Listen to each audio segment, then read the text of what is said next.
Olá pessoal, tudo bem com vocês? Vamos lá, mais uma aula, continuando nossas aulas agora. E nós vamos ver hoje a nossa aula de Química B, página 257 da apostila 1, as aulas 10 e 11.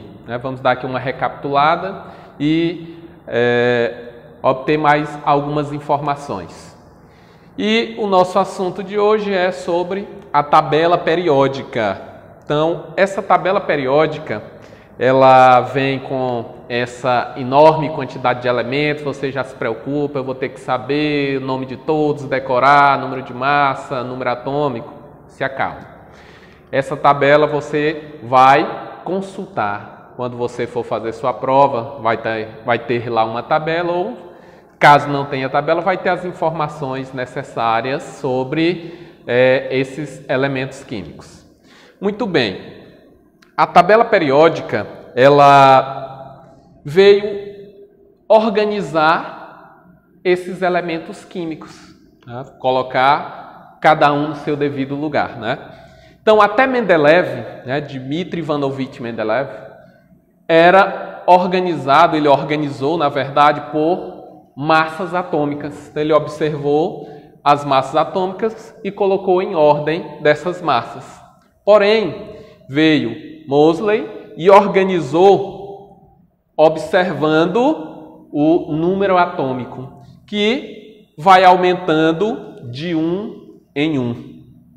E essa tabela periódica, ela está disposta da seguinte maneira, com 7 períodos, que nós vamos ter na horizontal, e 18 grupos, grupos ou famílias na vertical, conforme nós visualizamos aqui. Então está aqui, olha, terei 7 períodos, está aqui, 1, 2, 3, 4, 5, 6, 7, aqui essas linhas horizontais, e teremos 18 grupos ou famílias na vertical. Teremos essas colunas aqui, essas colunas de 1 até 18. Se você observar e vai lembrar que, observe aqui, olha, eu tenho 7 períodos. É isso mesmo que você está lembrando, Nós vimos lá, de acordo com o modelo atômico de Bohr, os 7 níveis ou camada. Se você observar, nós temos aqui, olha, KLMNOP, que de 1 a 7, temos aqui os níveis, níveis, e posteriormente os seus subníveis. Então, a tabela periódica, ela foi organizada observando essas camadas. Então, camada 1 ou nível 1, temos aqui, olha, esses períodos aqui na horizontal. Então, a tabela periódica, se você observar, ela está dividida em blocos. Tem aqui os blocos, que são referentes aos subníveis, subníveis ou subcamadas, que nós estudamos também lá na distribuição eletrônica, aqui pelo diagrama de Pauling, onde eu tenho os subníveis S, P, D, F, iniciando com a quantidade de elétrons, 2 elétrons em S, e a variação de 4 em 4, P6, D10, F14. Então, de acordo com essa distribuição eletrônica, nós podemos dividir a tabela em blocos, em 4 blocos. Temos aqui o bloco S, grupo 1, grupo 2, temos aqui o grupo S. Temos o bloco P, o bloco P, que ambos aqui, com exceção do hélio, irão terminar em P, quando você fizer a distribuição eletrônica.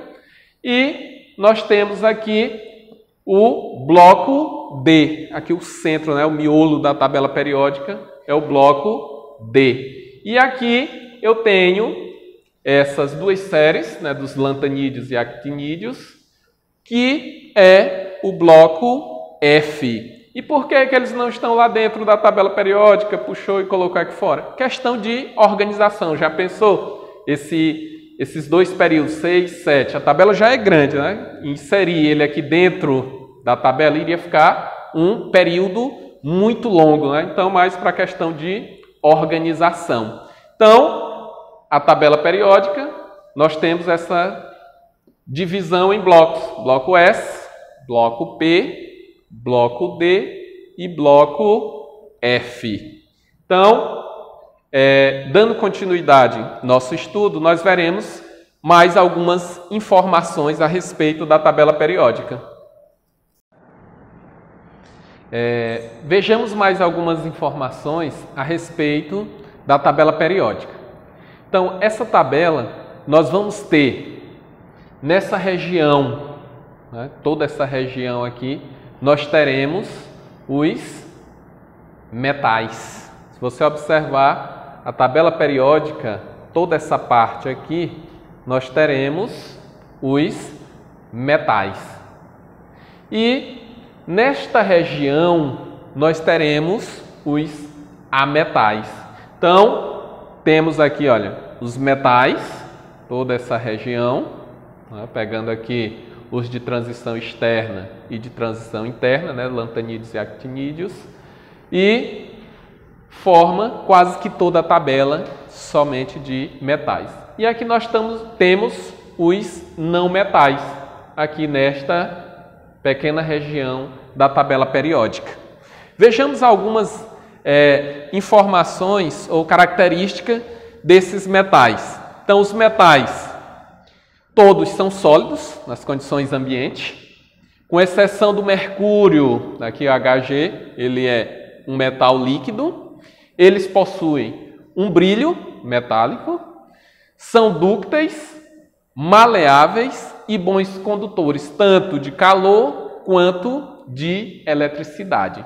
Então, algumas características aqui referente aos metais. Nós temos aqui os ametais. Esta região aqui da tabela, nós temos os ametais, onde, ao contrário aqui, eles não brilham, são maus condutores tanto de calor quanto de eletricidade. Aí nós temos aqui uma exceção para o carbono grafite. E eles possuem diferentes estados físicos, sólido, gasosos e o bromo nas condições ambiente, que nós teremos esse ametal líquido. E nós temos aqui, olha, no grupo 18, né, os gases nobres, né, que, por sua vez, são gases, possuem reatividade baixa e alguns são inertes, ou seja, não vai reagir. Então, temos aqui metais, ametais, o gás nobre, gases nobres, algumas informações. E observem aqui que eu tenho o hidrogênio. O hidrogênio, ele está aqui, olha, aqui nesse primeiro grupo, correspondente aos metais alcalinos. Porém, nós sabemos que o hidrogênio, ele não é metal, né? Ele está aqui de acordo com a sua distribuição eletrônica. Se eu fosse observar aqui, olha, 1s, 1s1. Então, olha aqui, ó. Então, por isso, a posição do hidrogênio no grupo 1. Então, lembrem que o hidrogênio, apesar de estar aqui nos metais alcalinos, ele é um caso particular, né? Então, ele não se trata de metal. E nós temos ainda uma classificação, outras classificações para a tabela periódica. Como? Nós vamos chamar de representativos, alguns grupos dessa tabela periódica.